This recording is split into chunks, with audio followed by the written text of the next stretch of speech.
and gentlemen, boys and girls, this is the Newz Beat presented to you by Lady Slack and MC Loy. Follow the beat from the studio to the street. Info with the flow, keep you sharp and in the know. Sit back, relax, enjoy the news, follow. After months of fighting and political instability, South Sudan faces catastrophic food insecurity. Those are the words of the UN Security Council, who say civil wars has made the country extremely fragile. Talking about the looming famine, the head of the World Food Program says it's the worst he has ever seen. More than 1 million people have been displaced, and the UN is requesting for immediate aid, or else 50,000 children could die of hunger while facing diseases at every corner. From cholera outbreaks to torrential rains, there is no way to escape the pain. History again is repeating itself. Only 3 years ago, it was the Somalis crying for help, but nobody listened and everybody just waited until famine became so great indeed. But then it was already way too late. Now again the world is waiting for famine to be declared, but there is no time to be spared. Already 1 million children suffer from malnutrition, yet war rages on and on and on and on. There is a constant supply of weapons and ammunition, especially from the Chinese government. They just sent a $38 million military shipment supporting the Juba government, but most likely also protecting their economic investments.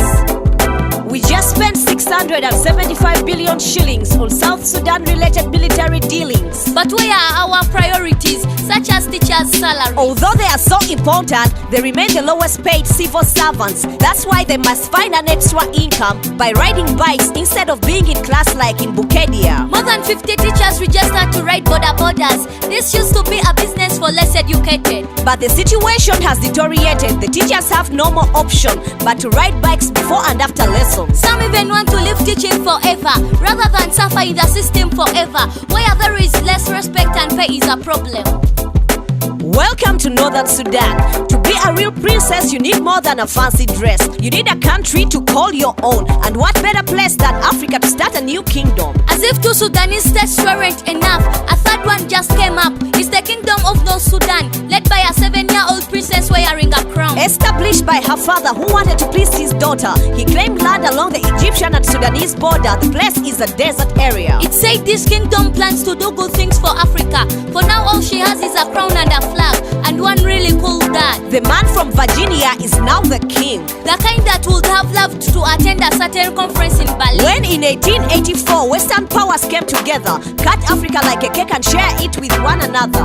150 years later, we still suffer from these inverted borders. But nobody had claimed that piece of desert yet, so let us wish the kingdom of North Sudan all the best.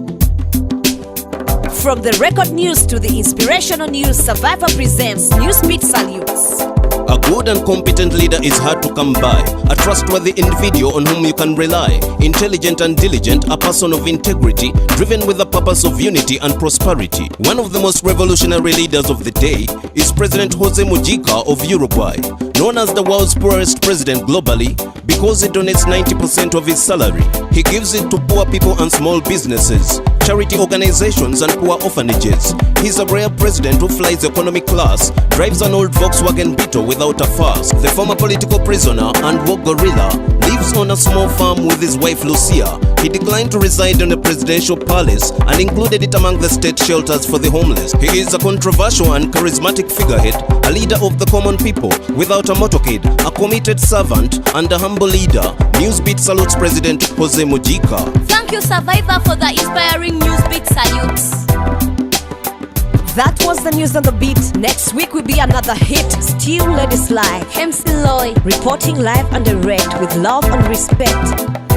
Follow the beat, follow the beat, follow the beat, follow the beat. Follow the beat. Follow the beat, follow the beat, follow the beat, follow the beat. Follow the beat.